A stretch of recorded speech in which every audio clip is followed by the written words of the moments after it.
శ్రీ మహాగణాధిపతయే నమః. శ్రీ గురుభ్యో నమః. కృష్ణం వందే జగద్గురుం. ఇక మొదటి రోజు రాత్రి గడిచింది వటవృక్ష నీడలో. తెల్లవారింది. అందరూ సత్కర్మాచరణం చేశారు. పాండవులు వనంలోకి వెళ్ళడానికి సిద్ధపడుతున్నారు. భిక్షాటన ద్వారా జీవితాన్ని వెళ్ళబుచ్చేటువంటి బ్రాహ్మణులు వారితో పాటు వెళ్ళడానికి నిల్చున్నారు అక్కడ. అప్పుడు ధర్మరాజు అన్నాడు, మహానుభావులారా, బ్రాహ్మణోత్తములారా, నేను జూదంలో అన్నీ పోగొట్టుకున్నాను. ఇప్పుడు నాకు ఆహారం ఏమిటి? కందమూల ఫలాలే నాకు ఆహారం. దుఃఖంతో వెళ్తున్నాను వనానికి నేను.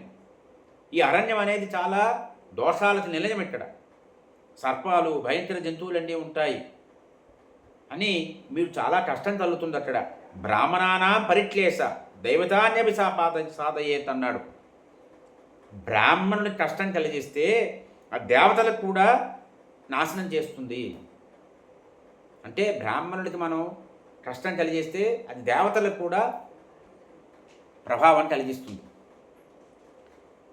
అందువల్ల ఇక్కడి నుంచి మీకు ఇష్టమైన ప్రదేశాన్ని తిరిగి వెళ్ళండి అన్నాడు ధర్మరాజు. బ్రాహ్మణులు అన్నారు, మీరు ఎక్కడికి వెళ్తే అక్కడికే రావడానికి మేము సిద్ధంగా ఉన్నాము. మేమందరం నీ భక్తులం, సద్ధర్మం పట్ల దృష్టి ఉన్నటువంటి వాళ్ళం మేము, కాబట్టి మమ్మల్ని విడిచిపెట్టద్దు అన్నారు అని చెప్తున్నారు వాళ్ళు. అనుకంపాం భక్తేషు దేవతా దుర్గతే. దేవతలు కూడా భక్తుల మీద అనుగ్రహం చూపిస్తారు కదా, జాలి చూపిస్తారు కదా. అందువల్ల సదాచారాన్ని పాటించేటువంటి బ్రాహ్మణుల మీద తప్పకుండా జాలి చూపించాలి అన్నారు. భక్తుల మీదే దేవతలు జాలి చూపిస్తారు కదా, సదాచారం పాటించేటువంటి వారి మీద ఎందుకు చూపించకూడదు, ఎందుకు చూపించరు అని అడిగారు. అది విన్నటువంటి ధర్మరాజు అన్నాడు, మమాపి పరమాభక్తి బ్రాహ్మణేషు సదా ద్విజాహ. ఉత్తమమైన మాట చెప్పాడు. నాకు కూడా బ్రాహ్మణులంటే విశేషమైనటువంటి ఉత్కృష్టమైనటువంటి భక్తి ఉన్నది. అందుకు నా దగ్గర ఏమీ సహాయం లేదు, సాధనం లేదు. అది నన్ను చాలా బాధ పెడుతోంది. ఇప్పుడు నా సోదరులు ఉన్నారు, వాళ్ళు వనంలోకి వెళ్ళి ఒక పళ్ళం కానీ, మూలాలు కానీ, మధు కానీ తేగలరు. కానీ వాళ్ళు సోట సముద్రంలో మునిగి ఉన్నారు. ఇప్పుడు దుఃఖంతో ఉన్నారు. ఇప్పుడు నేను వాళ్ళని నువ్వు వెళ్ళి అది పట్టుకురా అని చెప్పేటువంటి పరిస్థితి నాకు లేదు. ద్రౌపదికి ఏదైతే అవమానం జరిగిందో, ఏదైతే మా రాజ్యాన్ని వాళ్ళు అపహరించారో, ఆ విషయాల గురించి ఇంకా మా సోదరులు ఆలోచిస్తున్నారు, దుఃఖితులే ఉన్నారు. ఇంకా వాళ్ళనేమో నువ్వు అది పట్టురా ఇది పట్టురా అని చెప్పి వాళ్ళ కష్టానికి గురి చేయడం నాకు ఇష్టం లేదు అన్నాడు. అప్పుడు బ్రాహ్మణులు అన్నారు, మహారాజా, మా పోషణ గురించి మీరు బాధపడకండి. మేము స్వయంగా మా భోజనం ఏర్పాట్లు మేము చేసుకుంటాం, మా ఆహారం ఏర్పాటు చేసుకుంటాం అని ఏమి చేస్తారట. అనుజ్జాయేన చెప్పేనా విదాస్యామ శివం తవా. చూడండి, అది ధర్మరాజు పట్ల ఉన్నటువంటి భక్తి బ్రాహ్మణోత్తములది. మేము ధ్యానం చేస్తాం, జపాలు చేస్తాం, తద్వారా నీకు శుభం కలుగుతుందయ్యా. అందమైనటువంటి కథలన్నీ నీకు వినిపిస్తూ ఉంటాము. అంటే ఈ అనుధ్యానం చేయడం వల్ల, ధ్యానం చేయడం వల్ల, జపం చేయడం వల్ల ఏమవుతుందంటే అదృష్ట ఫలితాలన్నీ కనిపిస్తాయి, ఫలితాలన్నీ లభిస్తాయి. అంటే మనం చూడనటువంటివి, అనుకోనటువంటి ఫలితాలన్నీ కలుగుతుంటాయి. ఇక మంచి మంచి కథలు వినడం వల్ల ఏమంటే మనం చూసేటువంటి ప్రయోజనాలన్నీ కూడా కలుగుతూ ఉంటాయి. అప్పుడు ధర్మరాజు అన్నాడు, నేను ఎప్పుడూ బ్రాహ్మణులతో ఆనందంగా ఉంటాను, ఎప్పుడూ కూడా సందేహం లేదు. కానీ నా దగ్గర ధనం లేదు. ఇప్పుడు నా దగ్గర ధనం లేనందువల్ల ఇది నాకు అపకీర్తిని కలిగిస్తేమో అని భయపడుతున్నాను అన్నాడు. ఎంత నిశ్చితంగా ఆలోచిస్తాడు ధర్మరాజు. మీరు స్వయంగా ఆహారం తెచ్చుకోవడం ఏమిటి, అది నేను చూడడం ఏమిటి? మీరు కష్టాలు అనుభవించకూడదు. కాబట్టి నా మీద ఇంత భక్తితో ఉన్నటువంటి మీరు కష్టాలు పడుతుంటే నేను ఎలా చూడగలను అని బాధపడ్డాడు ధర్మరాజు. నేల మీద చర్చలు పడిపోయాట ధర్మరాజు, మాట్లాడలేకపోయాడు. అప్పుడు సౌనకుడు అనేటువంటి ఒక బ్రాహ్మణుడు ధర్మరాజుతో మాట్లాడుతున్నాడు. ఇతడు ఎవడైతే ఆధ్యాత్మరతుడు, యోగశాస్త్రంలో, సాంఖ్యశాస్త్రంలో కూడా నిష్ణాతుడు. అటువంటి వాడు ఆయన చెప్తున్నాడు, శోటస్థాన సహస్రాని భయస్థాన సదాని చ దివసే దివసే మూఢం ఆవిహంతి న పండితం. శోటించేటువంటి సందర్భాలు వేల సందర్భాలు వస్తాయట, వేల కొద్ది సందర్భాలు వస్తాయట శోటించేటువంటి సందర్భాలు. ఇది ఎవరికైనా వర్తిస్తుంది. భయపడాల్సిన సందర్భాలు వందల సంఖ్యలో వస్తుంటాయట. అవి ఎవరిని ఆవేశిస్తాయంటే ఎవడు మూర్ఖుడే ఉంటాడో అటువంటి వాడిని నిత్యము బాధ పెడుతూ ఉంటాయట. కానీ పండితుడైన వాడికి వేల కొలది శోకించేటువంటి సందర్భాలు వచ్చినా, వందల కొలది భయపడాల్సిన సందర్భాలు వచ్చినా పండితుడైన వాడు వాడి మీద ఏం ప్రభావం చూపవు అని చెప్పాడు. అంటే శోకము అంటే మనస్తాపం, మనసులో అలా మనోవ్యాధి అంటామే, మనసులో ఎప్పుడూ ఆలోచించుకుంటూ ఉండడం. భయము అంటే మరణభీతి, ఎప్పుడు చనిపోతానో ఏముడు అని భయం. అని జ్ఞాన విరుద్ధాలైన కర్మలు ఏవైతే ఉన్నాయో, దోషప్రయుక్తాలై ఉంటాయి, శ్రేయస్సుని భంగపరిచేటువంటి కర్మలు ఏవైతే ఉంటాయో, ఈ రెండింటి పట్ల బుద్ధిమంతుడైన వాడు దృష్టి పెట్టడు. అంటే జ్ఞానానికి విరుద్ధంగా ఉన్న కర్మ, మన శ్రేయస్సుని భంగపరిచేటువంటి కర్మ, ఈ రెండు కర్మల్ని దూరంగా పెట్టాలి బుద్ధిమంతుడైన వాడు అన్నాడు. అందువల్ల ఏం చేయాలంటే అమండలాలను ఏవైతే ఉన్నాయో అమండలాలను నాశనం చేసేటువంటి యమ నియమాది అష్టాంగాలు ఏవి ఉన్నాయో వాటిని శృతి స్మృతులు వీటి చేత సమర్థింపబడే, అంటే శృతి స్మృతికి అనుసారంగా ఉండేటువంటివి, అటువంటి ఉత్తమమైన బుద్ధి నీలో ఉన్నదయ్యా అని చెప్పాడు ఈయన. చెప్పి ధననాశనం వల్ల కష్టాలు వస్తాయి, నువ్వు దాటడానికి కూడా వీలు కానటువంటి దుఃఖాలు వస్తాయి, స్వజనానికి కూడా ఆపదలు వస్తాయి. అయినప్పటికీ కూడా నీ వంటి వాడు శారీరక మానసిక దుఃఖాలతో కృషించిపోకూడదయ్యా అని గతంలో జనకుడు కొన్ని గీతాలు గానం చేశాడు. ఆ శ్లోకాలు నేను వినిపిస్తాను. ఈ శ్లోకాలు ఏమిటి ప్రయోజనం అంటే ఆత్మస్థైర్యాన్ని కలిగిస్తాయి అన్నాడు. అని ఈ జగత్ ఏమిటి ప్రశ్న. ఈ జగత్ ఏమిటంటే శారీరక దుఃఖాలతోటి మానసిక దుఃఖాలతోటి ఎప్పుడూ బాధపడుతూ ఉంటుంది జగత్తు. జగత్తంతా కూడా శారీరక దుఃఖాలు కానీ మానసిక దుఃఖాలు కానీ వీటితోటి ఎప్పుడూ బాధపడుతూ ఉంటుంది. ఇది జగత్తు యొక్క లక్షణం. ఇది వీటిని శాంతింపజేయడం ఎలాగా అని చెప్తున్నాడు ఆయన. చెప్పి వ్యాధి, అనిష్టనం, శ్రమ, ఇష్టమైన దాన్ని విడిపెట్టడం, ఈ 4 కారణాలు అన్నాడు. ఈ 4 వల్ల ఏమవుతుంది, ఈ 4 విడిచిపెట్టాలి. ఈ 4 విడిచిపెడితే శారీరక దుఃఖం కలుగుతుంది అన్నాడు. ఈ 4 కారణాల వల్లే శారీరక దుఃఖం కలుగుతుంది. ఇక సకాలంలో ఈ 4 మనం వీటి గురించి ఆలోచించాలి. ప్రతీకారం అంటే విరుగుడు ఏమిటి, ఈ 4 ప్రతీకారం ఏమిటి, ఈ 4 గురించి ఆలోచించకుండా ఉండడము, ఈ 2 నివారణోపాయాలు చేస్తే ఆది వ్యాధులను ఉపశమించుకోవచ్చు అన్నాడు. అందువల్ల బుద్ధిమంతుడైన వాడు ఏం చెయ్యాలట, విద్యావంతుడైన వాడు ఏం చెయ్యాలంటే మనసుకి ప్రియమైనటువంటి మాటల చేత హితాలైనటువంటి భోగాలు, అంటే హితాన్ని కలిగించాలి, హితము కలిగించే భోగాలని చేకూర్చడం వల్ల మానసిక దుఃఖాలకు ఉపశమనం కలుగుతుంది అని. ఒక ఇనపగుండు ఉంది, ఆ ఇనపగుండుని కాల్చారు. ఆ కాల్చిన ఇనపగుండుని కుండలో నీరుంది, ఆ నీటిలో వేస్తారు. అప్పుడు ఆ నీరు ఆడుతూ ఉంటుంది. ఈ మానసిక దుఃఖం ఏదైతే ఉందో ఆ దుఃఖం కలిగిన శరీరం కూడా అలాగే ఉంటుంది. అంటే కుండలో నీటిలో వేసినటువంటి కాలుస్తున్నటువంటి ఇనపగుండు వేస్తే ఎటువంటి ఇదవుతుందో నీటికి, అలాగే మానసిక దుఃఖం కూడా శరీరాన్ని ఇబ్బంది పెడుతుంది. అందువల్ల ఏం చెయ్యాలి, నీరు వల్ల అగ్ని ఉపశమనం కలుగుతుంది. అలాగే జ్ఞానం చేత మానసిక దుఃఖాన్ని శాంతింపచేయాలి. మనస్సు ప్రశాంతంగా ఉంచుకుంటే శారీరక తాపం కూడా తగ్గిపోతుంది అని చెప్పాడు.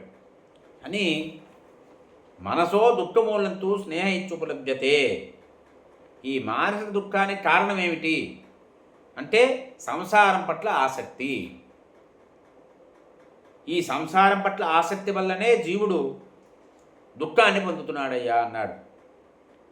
ఈ దుఃఖాలన్నీ కూడా ఎందువల్ల వస్తున్నాయి అంటే ఈ సంసారం పట్ల ఆసక్తి ఏదైతే ఉందో స్నేహము, దానివల్ల వస్తున్నాయి. ఇవి శోకం కావచ్చు, ఆనందం కావచ్చు, అలసట కావచ్చు, ఇవన్నీ కూడా ఈ సంసారం పట్ల ఆసక్తి ఉండడం వల్లనే వస్తున్నాయి. దీనివల్లే విషయ సుఖాలు కూడా కలుగుతున్నాయి. విషయ సుఖం మీద కూడా ఆసక్తి కలుగుతుంది, అనురాగం ఏర్పడుతూ ఉంటుంది, భావం ఏర్పడుతూ ఉంటుంది. ఈ భావం అనేది ఏదైతే ఉందో ఇది చాలా అనర్థకారకమయ్యా అన్నాడు. అని ఒక చెట్టు తొర్ర ఉంది, ఆ చెట్టు తొర్రలో నిప్పు ఉంది. ఆ నిప్పు చెట్టు మొత్తాన్ని కూడా పూర్తిగా దహించి వేస్తుంది. అదే రకంగా స్వల్పమైనది చాలా స్వల్పంగా ఉన్నప్పటికీ కూడా రాగము అనేది కనుక ఒక దోషం, అది మనలో ఉంటే అది ధర్మాన్ని అర్థాన్ని రెండింటి కూడా నాశనం చేస్తుంది అని. విషయ సుఖాలు ఏవైతే ఉన్నాయో ఈ విషయ సుఖాలు అందుబాటులో లేక వాటిని విడిచిపెట్టేటువంటి వాడు త్యాగి అవుతాడా? లేదు, విషయ సుఖాలు అందుబాటులో ఉన్నప్పటికీ కూడా విడిచిపెట్టిన వాడు త్యాగి అవుతాడా అంటే విషయ సుఖాలు అందుబాటులో ఉన్నప్పటికీ ఎవడు విడిచిపెడతాడో వాడు త్యాగి అవుతాడు. కానీ విషయ సుఖాలు అందుబాటులో లేవు కాబట్టి వాటిని విడిచిపెట్టిన వాడు త్యాగి కాడు అని చెప్పాడు. మనస్సులో దేని పట్ల కూడా ఒక వైర స్వభావం లేకుండా ఉంటాడే వాడు బంధవిముక్తుడవుతాడు. అందువల్ల ఏమవ్వాలంటే మన మిత్రుల పట్ల కానీ, ఒక ధనం పట్ల కానీ, సంపద పట్ల కానీ ఆసక్తి కలిగి ఉండకూడదు. అసలు తన శరీరం పట్ల కూడా ఆసక్తి కలగకూడదట. తన శరీరం పట్ల కూడా ఆసక్తి కలిగితే దాన్ని జ్ఞానం ద్వారా తొలగించుకోవాలి అని. ఇదే తామరాటు మీద నీటి బిందువు. ఆ విధంగా జ్ఞానులైనటువంటి వాళ్ళు, యోగులైనటువంటి వాళ్ళు, శాస్త్రం తెలిసినటువంటి వాళ్ళు, జితేంద్రులైనటువంటి వారు, వారి మీద ఆసక్తి అనేది ఎటువంటి ప్రభావము చూపించదు. ఎవడైతే రాగానికి వసుడైపోతాడో వాడు కామం చేత ఆకర్షింపబడతాడు. దానివల్ల ఏమవుతుందంటే వాటిలో కోరిక అనేది పుడుతుంది. దానివల్ల ఏమవుతుందంటే తృష్ణ బాగా వృద్ధి చెందుతుంది. ఈ తృష్ణ అనేది పాప ప్రవృత్తిని పెంపొందిస్తుంది. దీనివల్లే నిత్యము కూడా మానసికంగా ఉద్వేగం కలుగుతూ ఉంటుంది. దీనివల్ల అధర్మంతో కూడినటువంటి ఘోరమైన పాప పరంపరలోకి దిగిపోతుంది వాడు.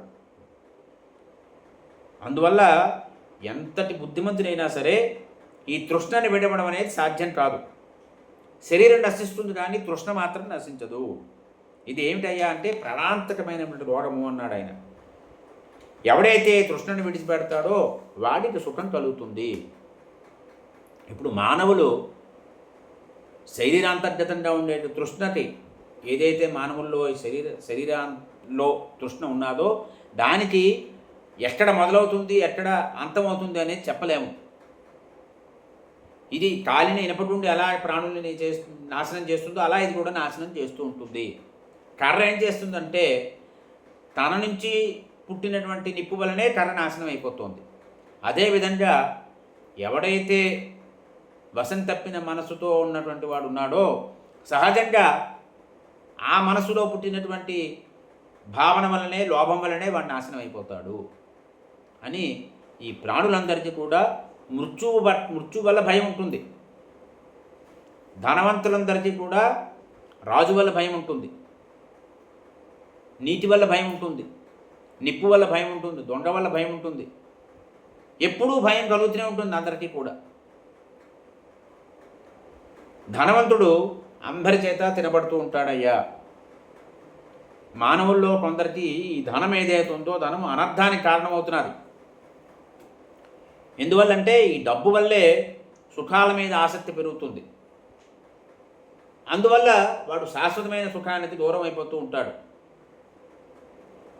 ఈ ధనప్రాప్తికి మనం అనుసరించే ఉపాయాలు ఏవైతే ఉన్నాయో ఇవన్నీ కూడా మన మనసులో మోహాన్ని పెంచుతూ ఉంటాయి. అంతేకాకుండా ఎప్పుడైతే డబ్బు వచ్చిందో అప్పుడు మానవుల్లో ఏమవుతుందంటే ఒక కార్పణ్యం పెరుగుతుంది, గర్వం పెరుగుతుంది, అభిమానం పెరుగుతుంది, కోపం పెరుగుతుంది, భయం, ఉద్వేగం, ఈ దుఃఖాలన్నీ కలుగుతాయి వాడికి అని విద్వాంసులు చెప్తూ ఉంటారయ్యా. ఇక డబ్బు విషయంలో సంపాదించుకోవడానికి కష్టపడతాడు, దుఃఖపడుతూ ఉంటాడు. దాన్ని రక్షించుకోవడానికి కష్టపడతాడు, దుఃఖపడతాడు. ఆ డబ్బు పోతే క్షీణిస్తూ ఉంటే దానికి మళ్ళీ దుఃఖాన్ని అనుభవిస్తుంటాడు. ఈ డబ్బు కారణంగానే ఏం చేస్తాడు? ఇతరులను సంహరిస్తూ ఉంటాడు. డబ్బు తర్వాత త్యాగం చేయవలసి వస్తే చాలా బాధపడుతూ ఉంటాడు, దుఃఖిస్తూ ఉంటాడు. ఆ ధనాన్ని రక్షించినా సరే ఏమవుతుందంటే ఓ శత్రువులాగే అది మనని బాధ పెడుతూ ఉంటుంది. కాబట్టి ధనాన్ని చాలా కష్టపడుతూ సంపాదిస్తాడు. కాబట్టి ధనం నాశనం అయిపోయినా సరే మనం బాధపడకూడదు. పండితులైనటువంటి వాళ్ళు సంతోషం యాంతి పండితాహ, పండితులు ఎప్పుడూ కూడా సంతోషంగా ఉంటారు. మూర్ఖుడైన వాడు ఎప్పుడూ అసంతుష్టుడిగా ఉంటాడు అని. అంతో నాస్తి పిపాసాయ సంతోష పరమం సుఖం. ఈ ధన దాహం ఉన్నదే దానికి అంతు లేదయ్యా. కాబట్టి ఏమిటి? సంతోషమే సంతృష్టి పొందడమే మిక్కిలి సుఖము అని. ఏది గొప్పది అంటే సంతోషమే గొప్పది అని పండితులు చెప్తుంటారు. అనిత్యం యవ్వనం రూపం జీవితం రక్త సంచయ ఐశ్వర్యం ప్రియ సంవాస వృద్ధే తత్ర న పండిత. ఈ యవ్వనము, అందము, జీవితము, రత్నాలు కూడబెట్టడము, ఐశ్వర్యం, తనకిష్టమైన వాళ్ళతో ఉండడము, ఇవన్నీ ఉన్నాయే, ఇవన్నీ కూడా అనిత్యాలు. పండితుడైన వాడు లోభానికి గురి కాకూడదు అని చెప్పాడు. అని ధనాన్ని కూడబెట్టడం అనేది ఏదైతుందో దాన్ని విడిచిపెట్టాలయ్యా. దానివల్ల కష్టాలు కలుగుతాయి. ఆ కష్టాన్ని ధైర్యంగా సహిస్తూ ఉండాలి. ఎవడైతే ధనాన్ని కూడబెడుతూ ఉంటాడో వాడు కష్టపడకుండా ఉండలేడు. అందువల్ల ఏం చేయాలంటే ధార్మికులైన వాళ్ళు దైవేచ్ఛగా ఏదైతే ధనం లభిస్తుందో దానితోటే సంతోషంగా ఉండాలి. ధర్మం కోసం ధనాన్ని కోరుకునేవాడు ఎవడుంటాడో వాడు ధనాన్ని కోరకుండా ఉండడమే మంచిది అన్నాడు. ఎందుకంటే బురదని కొట్టడం ఎందుకు, మళ్ళీ కాలు కడగడం ఎందుకు? ఆ బురదలోకి దిక్కుండా ఉంటేనే మంచిది కదా.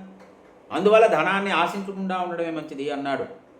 అని నువ్వు దేని పట్ల కోరిక కలిగి ఉండకుండా ఉండడమే మంచిది అని, నువ్వు ధర్మం పట్ల ధర్మ ప్రయోజనం కోరుకుంటుంటే అర్థం పట్ల ఆశని విడిచిపెట్టు అని చెప్పాడు ఆయన. దానికి ధర్మరాజు గారు ఏం సమాధానం ఇచ్చారు అనేది తర్వాత చూద్దాం. స్వస్తి ప్రజాభ్య పరిపాలయంతాం న్యాయేన మార్గేణ మహీం మహేశాః గోబ్రాహ్మణేభ్యః శుభమస్తు నిత్యం లోకా సమస్తాః సుఖినో భవంతు. కాలే వర్షతు పర్జన్యః పృథివీ సస్యశాలినీ దేశోऽयं శోభరహితో బ్రాహ్మణాः సంతు నిర్భయాः.